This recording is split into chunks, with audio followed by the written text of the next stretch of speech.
Pues hola y bienvenidas a todas a El Working Club. Soy Eladio González y estoy hoy con tres emprendedoras, no solo porque las admiro personalmente, sino también porque creo que les pueden inspirar a muchas de ustedes que tienen esas ideas y que sueñan que esas ideas algún día se puedan convertir en negocio. Están con nosotros hoy, nos acompañan Juana Ramírez, que es fundadora de Soin, una empresa de base tecnológica que da seguimiento y asistencia a pacientes con enfermedades crónicas.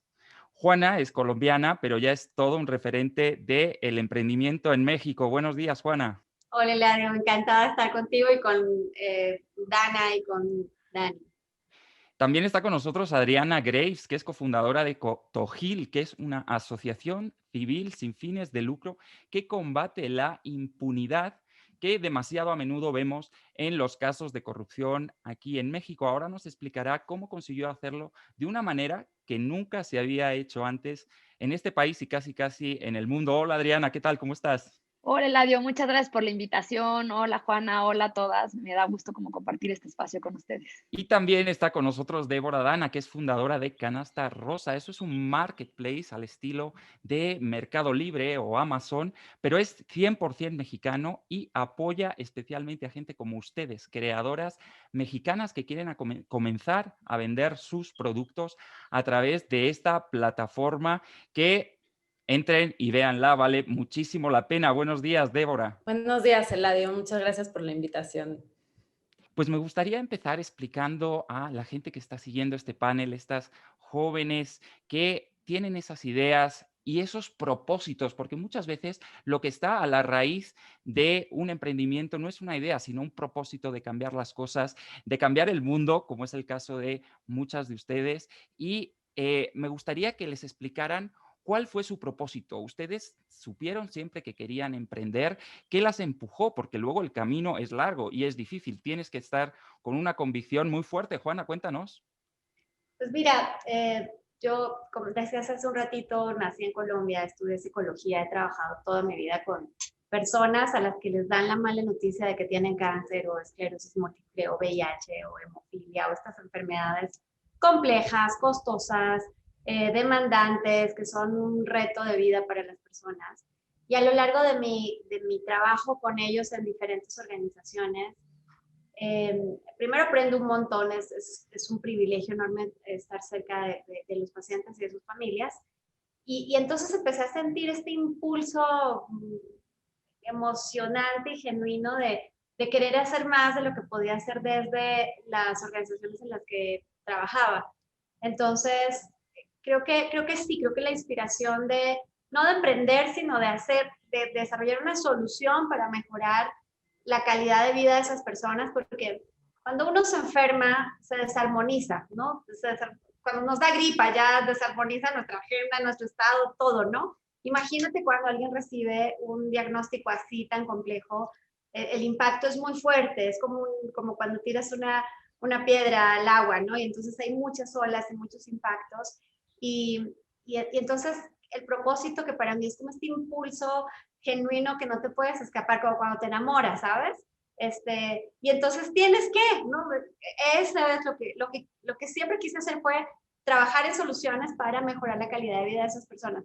No importaba honestamente si era con una empresa mía o trabajando dentro de otra organización o como fuera. Entonces, sí, en resumen, lo mío es definitivamente una bendición y un regalo del universo de poder estar tan cierta de que ese es mi propósito superior y que me puedo levantar todos los días a hacer eso que amo y que me hace profundamente feliz a mí también.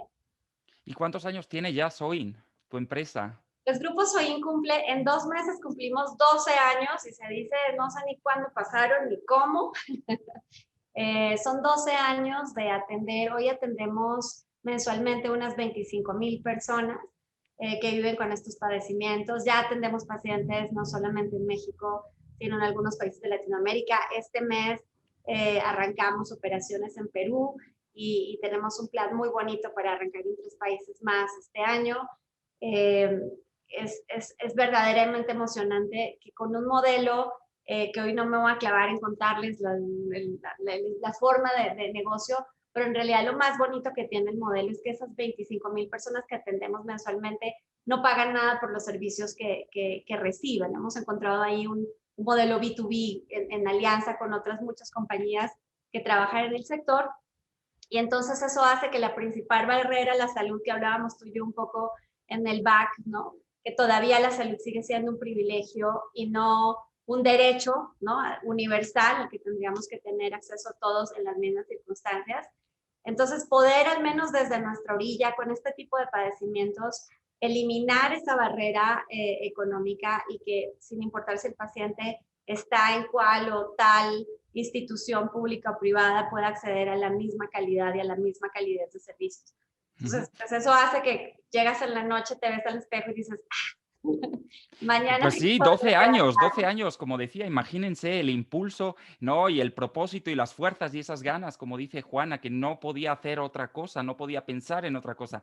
Pues eso, 12 años después, tiene que seguir vivo para que las empresas sigan adelante. Ya sabemos que la vida de la mayoría de los emprendimientos nunca es tan larga. Entonces, bueno, pues por eso hemos traído aquí a Juana, porque es un ejemplo muy claro de lo que se necesita para sacar un emprendimiento adelante. ¿Cómo fue en tu caso, Dana? Pues mira, creo que oigo a Juana y hay muchas cosas que siento en común con la idea de emprender. Yo no nací diciendo quiero ser emprendedora, más bien he hecho 2 emprendimientos, Canasta Rosa ya es el segundo. El primero se llama Kiwi Limón, y en ambos casos igual nació mi pasión por algún problema en la sociedad. En el primero es que no había medios en español que le hablaran a la mujer hace 14 años, aunque no lo crean. Y yo estaba muy apasionada con ese tema, me encantaban los medios y quería solucionarlo. Y de ahí nació la idea de crear contenido en español de cocina, que era la vertical más grande, y nació Kiwi. Con Canasta Rosa otra vez, creo que más bien fue mi pasión de trabajar con muchos emprendedores, porque yo trabajaba en capital privado antes, entender sus necesidades, entender sus barreras, y quería crear una solución para eso. Y cómo decidí buscar esa solución fue en un emprendimiento, y por eso nació Canasta. Pero más allá de decir quiero emprender, ¿qué voy a hacer? Primero me enamoré, o primero tenía presente un problema grande y estaba buscando una solución. Y en ambos casos encontré que la mejor manera de atacar esa solución fue creando estos emprendimientos, que pues en el caso de Kiwi Limón, igual yo hoy ya es una empresa que tiene 13 años, ya no la opero, ya no estoy ahí, pero creció mucho. Y ahora Canasta Rosa igual, ¿no? Ya es un emprendimiento independiente que puede atacar este problema que a mí me apasiona mucho, y fue mi manera de buscar esa solución. Sin duda, el propósito y la pasión siempre tienen que estar ahí, pero sobre todo las ganas de cambiar un poco las cosas, ¿no? Pues hay que estar fijándose en qué te gustaría ver en el mundo, y si no existe, pues crearlo. En tu caso, Adriana, también te movió un impulso muy fuerte. Tú eres abogada y podemos decir que básicamente tu carrera ya estaba enfocada, estaba dirigida, pero decides dejar todo eso atrás y emprender en algo que es completamente novedoso y que al principio nadie entendía. Cuéntanos un poco cómo lo hiciste y por qué. Pues creo que coincido mucho con lo que estaban mencionando. O sea, el emprender no surge como el de quiero ser emprendedor y luego buscar qué hacer, sino que creo que el común denominador de la gente que yo he visto que ha emprendido y ha sido exitoso justamente es que primero que nada tienes una pasión. Y, por ejemplo, en mi caso, yo tenía como la pasión de la justicia toda mi vida, o sea, desde que era chiquita, y obviamente con sus debidas proporciones, pero lo que mencionaba Juan un poco de la salud destruye familias, y tener a algún paciente en el hospital no solamente es, o sea, como que pone en riesgo a la persona, sino a todas las familiares. Pues de igual manera, el no poder acceder a la justicia, o sea, yo siempre lo digo con su proporción, que tener a alguien en problemas jurídicos es igual, detiene a toda una familia, pone en riesgo su economía. Entonces yo, pues desde muy, muy chica, mi pasión siempre fue la justicia. La traté de buscar. Y ahí es donde yo no pensé nunca, no, voy a ser una emprendedora y voy a hacer algo novedoso, sino al contrario, como que empecé, me metí a las carreras, estudié, me preparé y luego intenté insertarme como en esfuerzos que ya existían. O sea, yo decía, pues a ver, ¿quién se encarga de impartir justicia en este país? No, pues estas instituciones. Ah, ok, pues me voy a meter a trabajar en ellas y desde adentro crear un cambio, o yo sumarme como los esfuerzos. Fue ya dentro de los esfuerzos que ya existían que me di cuenta como que no, pues esto no está funcionando, es el camino en el que estamos trabajando para que todos podamos tener acceso a la justicia, pues no, en realidad no está jalando, y fue ahí donde me tuve que pensar, parar a frenar y pensar un poco de decir, pues mira, o sea, puedo continuar mi carrera trabajando aquí, probablemente me vaya bien y haga y ponga mi granito de arena, o cómo me imagino yo, o cómo puedo diseñar yo soluciones para este problema que existe hoy en día, que es pues una impunidad, es decir, que no se resuelven los casos en el 99% de los casos en nuestro país. Entonces me puse a pensar en soluciones y fue cuando di con una metodología. Tuve la fortuna de conocer a otra gran mujer que tenía la misma idea que yo y que íbamos a caminar en juntas, y pues fundamos Tojil, que en realidad es una organización no lucrativa que busca pues dar estas soluciones de justicia a largo plazo, no de caso por caso, sino de cómo vamos a cambiar toda la estructura que existe hoy en día, y pues ahí vamos. Todos los días son retos, es súper interesante, pero detrás coincido con todo lo que han dicho, hay una gran pasión, o sea, yo estoy enamorada de lo que hago. Nunca pensé que iba a ser emprendedora. A mí de repente la gente me dice, es que has sido súper emprendedora, y yo un día me quedé pensando y digo, pues sí, porque estás rompiendo con lo establecido y buscando diferentes maneras de llevarlo a cabo, pero en realidad coincido con, primero te tienes que enamorar de algo, saber por qué, como están las cosas, no jala tu idea, o sea, no la puedes como insertar ya en esfuerzos existentes, y tener como un plan de qué quieres hacer y cómo vas a impactar como en tu entorno social. Y tu idea también era impactar el tema de la justicia para las mujeres. Había también, ¿no? Dentro de toda esa impunidad que mencionas, en ese eslabón, las mujeres también son más débiles, y eso es algo que tú también te planteaste corregir, ¿no? Como mujer y como jurista, ¿no? Como abogada. Sí, 100%. O sea, en mi experiencia dentro de instituciones, que pasé por muchas, o sea, de verdad, desde procuradurías hasta la Secretaría de Seguridad en su momento, me di cuenta que había como dos grandes impedimentos de justicia, ¿no? El tema de corrupción, que todos sabemos y que todos hemos sido en cierta parte cómplices o partícipes, y me di cuenta que había un tema peor porque las mujeres tenían como una doble carga, o sea, no tenías nada más la carga de las malas instituciones que hoy existen y además el de corrupción, sino que las mujeres en general, en los delitos de género en particular, tenías todo un sistema en tu contra. Entonces las mujeres hoy en día, y sigue pasando, no solamente eres vulnerable de que se cometa pues algún tipo de violencia en tu contra, sino que al contrario, o sea, el momento en que estás buscando que alguien te ayude, pues acceder a esto llamado justicia, que también definirlo es difícil, pero tratar de acceder a la justicia para una mujer es casi imposible en este país.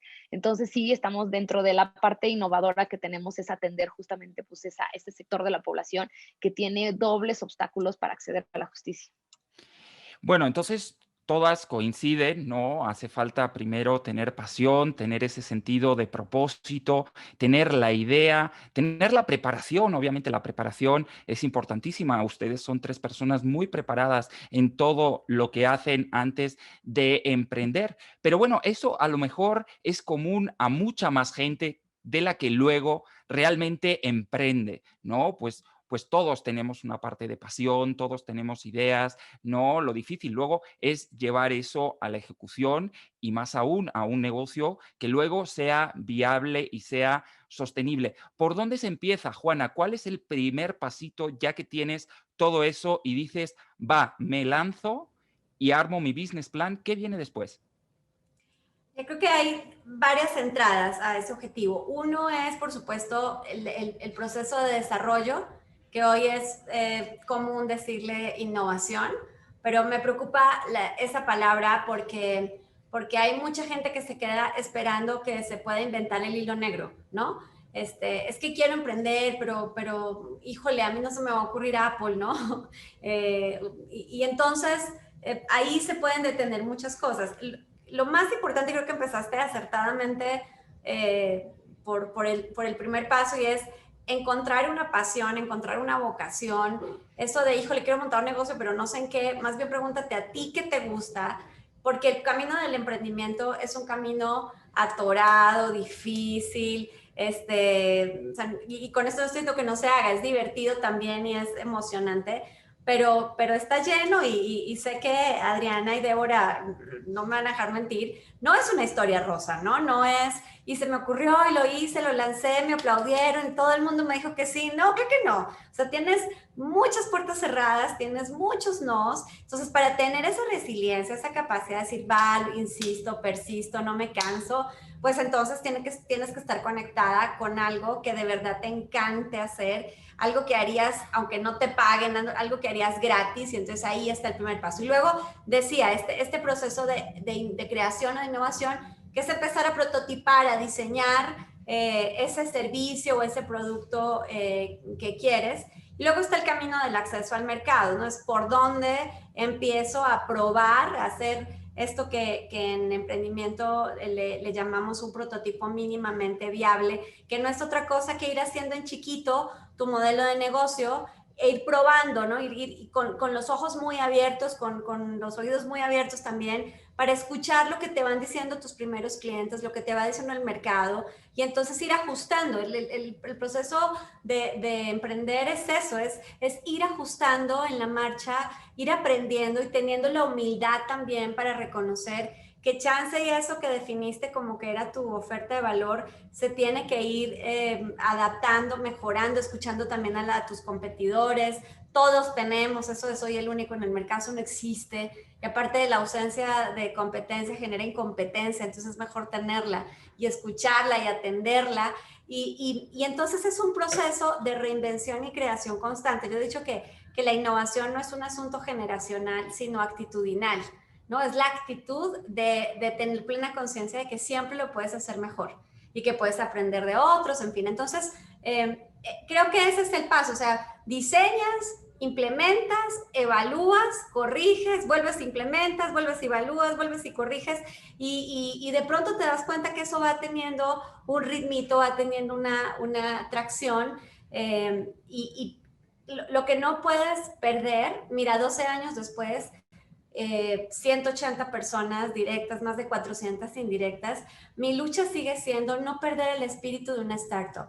Y el espíritu de una startup, el espíritu de un emprendedor en sus inicios es, hacemos todo. Y Débora lo sabe, Adriana también, todo, vas, echas el rollo y te dicen que no, y pues bueno, y el día que te dicen que sí, dices, ¿ahora qué voy a hacer? Ahora lo tengo que hacer, y lo haces, y después tienes que ir a armar la caja y entregarla y facturarla y cobrarla, y le haces de todo. Y en la medida que vas creciendo, pues vas teniendo más equipo, pero no perder ese espíritu primero de rediseño, de reinvención, de flexibilidad, de agilidad, y segundo, de trabajar verdaderamente en equipo, integrando el talento y las diferencias de opinión de los demás. Es un proceso extraordinario, es como la vida misma, o sea, y lo he dicho también muchas veces en muchos foros, emprender no se trata solo de hacer empresas. Y para todas las mujeres que nos están escuchando, creo que emprender se trata más de tomar decisiones de vida y asumir con valor la responsabilidad y las consecuencias de esas decisiones. Entonces, casarse, hacer una carrera, divorciarse, cambiarse de país, hacer una empresa, todas esas son decisiones emprendedoras en las que lo que primero tenemos que hacer es estar seguras que estamos tomando decisiones en libertad y no porque es lo que esperan de nosotras o porque alguien más cree que eso es lo correcto.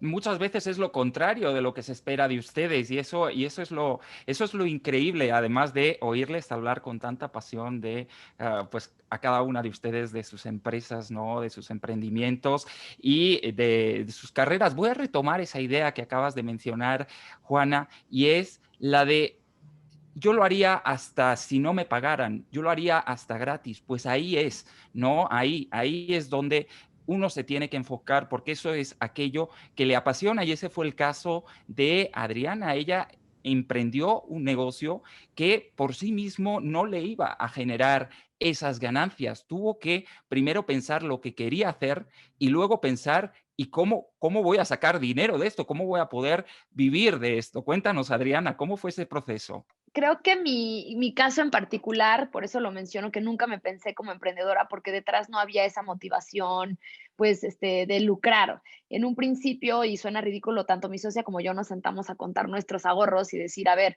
cuánto tenemos y cuánto le vamos a invertir y hasta dónde nos lleve. Y siempre tengo como mi lema de la verdad es que no te tienes que tomar personal, como, o sea, tan personal, pues tu trabajo profesional, porque sí terminaría derrumbándote. Entonces yo decía, pues hasta donde lleguemos y lo que logremos, o sea, el granito de arena que logremos poner, pues está muy bien. Ya sobre la marcha que vimos que en realidad sí había un espacio abierto de justo lo que nosotros estábamos haciendo y de que no había nadie más que lo hiciera y que sí era súper necesario, pues empezaron a llegar como las oportunidades detrás. O sea, había gente que nos decía como, ¿cómo? Y pues yo creo que esta organización internacional te puede fondear y yo creo que por aquí puedes encontrar dinero. Entonces, sobre la marcha, en realidad, pues nos fueron llegando como oportunidades de personas y de instituciones y de organizaciones nacionales e internacionales que creyeron en nuestro proyecto y que siguen creyendo hoy en día y que hoy en día pues no pienso hacerme millonaria ni el fin es justamente hacer dinero, pero creo que hemos podido crecer y consolidar el grupo, creo que estamos llegando a mucho más espacios, estamos como que sí logrando cambiar o el trastorno social por lo menos en nuestro contexto en particular, pero sí, o sea, algo importante es que yo no me veía como emprendedora porque nunca tuve una motivación financiera o económica detrás y se empezó a dar sobre la marcha. Ahora, esto no quita que ya en el transcurso del aprendizaje, hoy en día, y lo he reflexionado mucho, creo que hay un mal entendimiento que dedicarte como las acciones civiles y las personas que nos dedicamos como a cambiar contextos sociales, está peleado o mal visto que ganes dinero. Entonces, por ejemplo, yo en un principio sí no me movió la parte económica, o sea, lo digo así, pero hoy en día sí busco que mi equipo, la gente que trabaja hoy en día, que se ha integrado, pues tenga una carrera que le permita vivir cómodamente a esa persona y que pues, sea bien pagada y que sea competitiva, incluso en el sector privado, porque generalmente sería como, no, pues tú vas a trabajar como abogado de una asociación, obviamente no te van a pagar bien, pero lo vas a hacer por vocación, no. O sea, yo creo que ahí está donde está el mal entendimiento y creo que la vocación no tiene que estar peleada con poder vivir bien y poder expresarte o desarrollar tus capacidades profesionales. Eso yo no lo tenía claro y fue como algo que he ido aprendiendo en el proceso de construcción pues, de este proyecto que es de no lucrativo, sí es innovador, pero que busca un impacto social. Entonces ahí eso es algo nuevo. Sí, no, no, no, pues como dices, el hecho de que no, tu principal motor no fuera ser, pues, millonaria, no, digamos, porque es que no podemos empezar así un emprendimiento, ¿no? Uno no puede esperar emprender para en 2 años, ser ya, Mark Zuckerberg, ¿verdad? Eso es un mito y eso realmente, pues sí existe, ¿no? Pero le pasa a realmente la extrema minoría de todos los que emprenden. Para emprender, pues uno tiene que empezar con lo que sabe y sin esperar demasiado, incluso poniendo mucho de su parte, pero no ya solo esfuerzo, sino hasta el propio dinero, ¿no? Hay que saber también medir ese riesgo, ¿no? Y saber hasta dónde uno puede llegar. Débora, cuéntanos, porque tú le echaste muchísimo valor, arriesgaste, y ahora estoy hablando de Canasta Rosa, pero obviamente también con tu primer emprendimiento, entraste en un terreno donde ya hay empresas muy grandes y empresas muy consolidadas haciendo exactamente esto, pero tú llegaste con una propuesta de valor diferente. Y esa es una parte muy importante también para los emprendimientos, su propuesta de valor, qué es lo que tú haces diferente o lo que tú haces mejor. Cuéntanos, ¿cómo es atreverse a eso? Mira, creo que de igual manera cada proyecto, una de las cosas más importantes cuando emprendes es que sí tienes una visión del futuro de ese proyecto y dependiendo del tamaño que quieres que logre para que tenga el impacto que necesita tener, para que esté en línea con tu visión, sí tiene que haber un modelo de negocios detrás de él, ¿no? Entonces, creo que en el caso de Canasta Rosa ahorita, por ejemplo, es un proyecto que para que sí logre la meta, el impacto que queremos que logre, tiene que ser un proyecto grande, por definición. Porque nos estamos metiendo en un marketplace, nos estamos metiendo a competir con todos los marketplaces que tienen costos muy bajos gracias a la gran cantidad de órdenes que manejan. Y eso nos dejó muy claro que en este proyecto íbamos a tener que levantar mucho capital, crecer mucho Y esa era una base de que funcione el modelo. Entonces, creo que cada proyecto, el entender bien a dónde quieres llegar y para ti y para el proyecto y para su misma misión, qué quiere decir el éxito y dimensionar qué modelo de negocio necesitas para llegar ahí, creo que es súper importante. O sea, creo que no es un tema de ganancia o de volverte millonario. Creo que, por ejemplo, en mi equipo igual, todos están bien pagados, pero todos tienen pues, salarios de startup, ¿no? Y de emprendimiento, y la gente muchas veces escoge Canasta Rosa porque le apasiona trabajar ahí. Pero todos estamos conscientes que sí dependemos de cierto tamaño para que sea exitoso el negocio y por eso tenemos que levantar capital. Eso quiere decir que tienes que tener cierto crecimiento, ciertas variables de cómo se está comportando el emprendimiento y te da mucho más claridad de entonces qué tan grande tiene que ser. Y cuando estás empezando, pues ya sabes si es una opción o no. O sea, puede ser que yo en mi primer emprendimiento, si hubiera tenido que llegar a ser tan grande, yo creo que no me hubiera aventado. Ahora, pues ya habiendo emprendido una vez, ya conociendo a muchos fondos, sabiendo qué está pasando en el mundo emprendedor, me sirvió mucho esa experiencia para en este proyecto que era más grande en tamaño decir, ok, vamos. Y creo que yo vivo mucho en Canasta lo que es el microemprendedor. O sea, todos los que venden en Canasta son emprendedores. Y nosotros por definición decimos que somos la mejor plataforma para un microemprendedor. Y yo veo que ellos rompen los tabús todos los días. Entonces, tenemos emprendedores informales, tenemos emprendedores que de verdad empezaron en su casa con un producto, sin un plan de negocio, no siguiendo las reglas, pero solo empezando. Un poco lo que decía Juana, ese MVP, pues para un microemprendedor puede ser vender un pastel y ver qué opina la gente, ¿no? Entonces, también tenemos que entender que el negocio, así como puede ser muy grande, puede ser muy chiquito. Y eso puede hacer que tú tengas un ingreso, que seas contento, que hagas lo que te encanta hacer, el producto que te encanta hacer y lo puedas vender. Y en México, el microemprendedor, y que antes muchas veces se llamaba el comercio informal, es el mayor porcentaje de emprendedores que tenemos. Entonces también tenemos que entender que claro que se puede emprender en chiquito, claro que podemos hacer todo con una visión que nos satisfaga a nosotros o con el tamaño que nosotros mismos nos sentimos cómodos. Y saber que esa idea de que tengo que hacer el plan de negocios y el pitch y conseguir inversionistas es para ciertos emprendimientos, ¿no? Uno puede ser emprendedor a un nivel micro y también ser muy contento, tener su propio negocio y ser muy exitoso.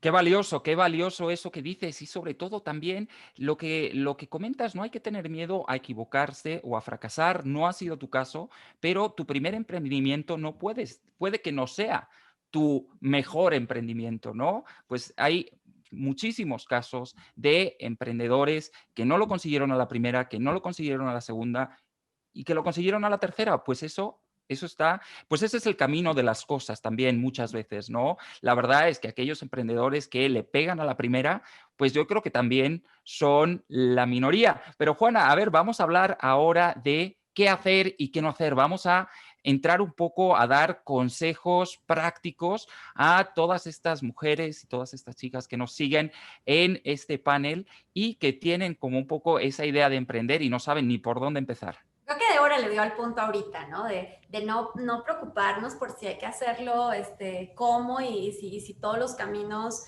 o más bien si el camino para todos los emprendimientos es el mismo, porque no es así. Y también como comentas, pues sí, algunos le fracasaron a la primera, a la segunda y le pegaron a la tercera, pero también muchos, la gran mayoría empezaron micro, y fueron agregando valor a eso que querían hacer. Y ahí hay un montón de historias, incluso de empresas familiares que empezaron con un microemprendimiento, pero hoy tenemos una ventaja enorme y es la tecnología, las redes, los marketplaces como Canasta Rosa, que acercan a los consumidores a los productos que los emprendedores quieren vender, las herramientas tecnológicas para hacer incluso un estudio, un análisis de qué es lo que está buscando la gente, estos clubes, estos grupos dentro de las redes sociales que son tan útiles para hacer networking. Entonces, después de descubrir su pasión, su propósito, que es de lo que arrancamos hablando, de hacer ese prototipo, ese modelito, ese primer paso y empezarlo a probar, y tener un montón de miedo, porque ninguna de las tres estoy segura que les va a decir, no, hombre, si yo estaba súper confiada y estaba segurísima que nos iba a ir bien y que íbamos a crecer un chingo. Claro que no. Claro que hay un montón de miedo, claro que hay, y no una sola vez, sino a lo largo de ese proceso hay un montón de retos y hay que convertirse en una persona verdaderamente resiliente para avanzar a pesar de las dificultades. Entonces, algunos tips, nadie lo hace solo. O lo haces con otros socios, o lo haces con colaboradores, o lo haces a través de aliados estratégicos que te echan la mano. Entonces, nadie lo hace solo y ustedes no tienen que ser la excepción. Dos, otra cosa que te ayuda un montón las redes es a poder conectarte y a buscar mentorías. Entonces, busquen activamente a la gente que creen que les puede ayudar, que les puede dar feedback, que les puede aconsejar sobre su producto. Tres, creo que hoy hay que entender a la competencia como un verdadero aliado. O sea, no, a veces incluso para aliarse, ¿no? Y hacer una fuerza más grande, y si no para aprender, o sea, para aprender de las cosas que no, de las cosas que sí, para tratar de adelantarte un paso. Y en el caso de las mujeres en particular, y aprovechando el foro y aprovechando el lujo de panelistas, y bendito tú entre las mujeres, Eladio, y entre las mujeres brillantes además. Mujeres brillantísimas, y estoy feliz de que me hayan dado la oportunidad de moderar este panel con ustedes. Mira, hace unos meses presentamos en la Asociación de Emprendedores de México algo que llamamos la Radiografía del Emprendimiento 2020. Y les preguntábamos a los emprendedores y a las emprendedoras en los 32 estados y de todos los tamaños de empresas las razones más comunes de fracaso. Y hay una razón que aparece en el caso de las mujeres que prácticamente no existe en el caso de los hombres, y es el 26% de las razones de fracaso de un emprendimiento. Y ellas dicen la falta de tiempo. Y no aparece en el caso de los hombres. Y la falta de tiempo, porque con esta famosa cultura del cuidado en el que las mujeres cuidan de los hijos, cuidan de los familiares, cuidan de la casa, hoy también en pandemia cuidan de los enfermos, 97% de los enfermos son cuidados por una mujer. Entonces queda menos tiempo para emprender, mientras que en el caso de los hombres, ser productivo es lo que culturalmente está ordenado para ellos. Entonces hay que romper con esa cultura del cuidado y entender que todos tenemos que ser partícipes de ese proceso. Y quiero terminar con algo que no quiero dejar ir, que lo comentó Adriana ahorita, y es la tendencia a los emprendimientos con impacto social es mucho más amplio en las mujeres. De cada 10 emprendimientos femeninos, 6 son impacto social. Pero hay una falsa confusión entre el impacto social y el profit o las ganancias, las utilidades. Entonces, incluso para asociaciones civiles, no un profit o sin ánimo de lucro, no quiere decir con ánimo de pérdida. Las organizaciones incluso sociales necesitan tener recursos para sostenerse, y hay un modelo en el medio que es el emprendimiento social, del que estas dos mujeres saben perfectamente lo que se trata. Es cómo hago empresas privadas, productivas, que pueden crecer, que pueden escalar, pero que lo que hacen todos los días tiene un impacto social que transforma la realidad de los demás. No solamente la de las que estamos trabajando en esa organización, sino que tiene un impacto mucho más allá de las fronteras. Entonces, por eso es importante sí apoyar el emprendimiento femenino, por eso sí es importante eliminarles las barreras de entrada, porque cada vez que una mujer participa de la economía de un país, eliminamos derrotamos un 35% la pobreza extrema de ese país, y porque las mujeres dedican casi el 80% de sus ingresos a alimentación, educación, salud de ellas y de su núcleo familiar. Entonces es una gran apuesta impulsar, comentar y hablar del emprendimiento femenino, Eladio. Sí, increíble ese cambio de paradigma que comentas, es fundamental, pero además, sobre todo, es que es lo que nos conviene a todos. Tenemos que impulsar el emprendimiento femenino y el emprendimiento social, que son básicos, como comentas, Adi. ¿Cuáles son, Adriana, perdón, cuáles son tus consejos para nuestras emprendedoras o aspirantes a emprendedoras del día de hoy? Pues bueno, el primero, como bien como bien mencionaban, es sentir el miedo, pero o sea, no es que justamente estaba mencionándolo, Juana, todos tenemos miedo cuando emprendemos, pero encontrar como esa fortaleza que es la valentía y de seguir adelante. Y, o sea, yo cuando empezaba a emprender en esta locura, pensaba como, ¿a dónde me va a llegar? Y de repente dije, ya tengo que dejar de tomármelo tan serio, porque si empiezo a pensar y a tratar de controlar todos los posibles desenlaces de lo que estoy haciendo, pues claramente que me va a invadir un miedo que me va a paralizar. Entonces yo misma me decía, como da igual, o sea, hay que tratarlo, poner tu mejor esfuerzo hasta donde llegues y si no se dio, pues volverlo a tratar, o sea, no, nada está escrito en piedra, como yo digo. Entonces a mí me gusta como esa filosofía de uno no tomarte tan en serio, o sea, de verdad las cosas, o sea, ¿qué es lo peor? Pues siempre ponerte en tu cabeza, ¿qué es lo peor que puede pasar? Ah, pues esto, ¿puedes vivir con ese resultado? Sí, entonces como que un poco le pierdes el miedo pensándolo de esa manera. Y el segundo tema muy importante es, hay veces que escucho personas que quieren emprender por emprender sin que realmente han pensado que detrás lo principal que tienes que buscar es que haya una necesidad de tu producto o de tu servicio en el ámbito social o en el ámbito lucrativo.